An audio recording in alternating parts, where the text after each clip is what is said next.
Bonjour, mon nom est Boudo Demion Geoffrey. Aujourd'hui, je vais vous parler du montage de parpaings, plus connu sur le montage des agglos. Généralement, les gens disent montage de briques. C'est un peu ce qu'ils font. Mais il faut que l'on soit sincère sur certaines choses.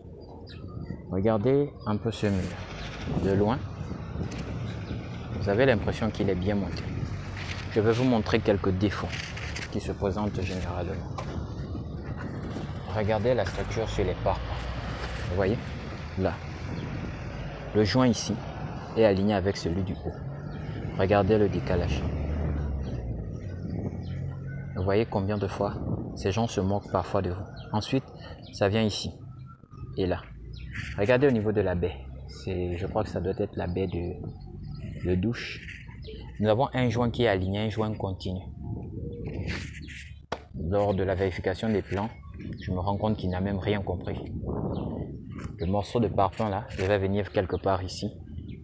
Et la baie devait être alignée à partir de là. La baie de douche qui est environ 60 cm. Quand vous-même vous vérifiez, même qu'à l'œil nu, ici nous avons 40 cm de parpaing. Ici vous avez au minimum 3 plus ça me fait au moins 7. Vous comprenez que c'est des gens qui ne respectent même pas ce que dit le plan. Il y a encore un autre défaut que j'ai constaté ici lors du montage des parpaings. Ce sont des erreurs. Vous voyez?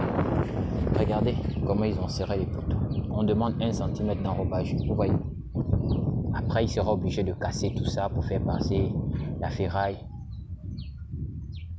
Je tiens souvent à signaler aux propriétaires des chantiers et je leur demande toujours de faire attention. Quand vous construisez, prenez la peine d'avoir des informations nécessaires et ayez quand même un contrôleur approprié pour vos travaux. Regardez le poteau ici. Vous avez 2 barres de 10, ici il a 2 barres de 8. Oui, c'est faisable. Mais quel est l'écartement du poteau? Quand vous voyez, rien que la dimension vous montre que ça c'est un parpaing de 15. Pour un poteau de 30, c'est inadmissible. Bon, ce sont des choses que nous voyons au Gabon. Parce qu'on accepte ces choses comme ça.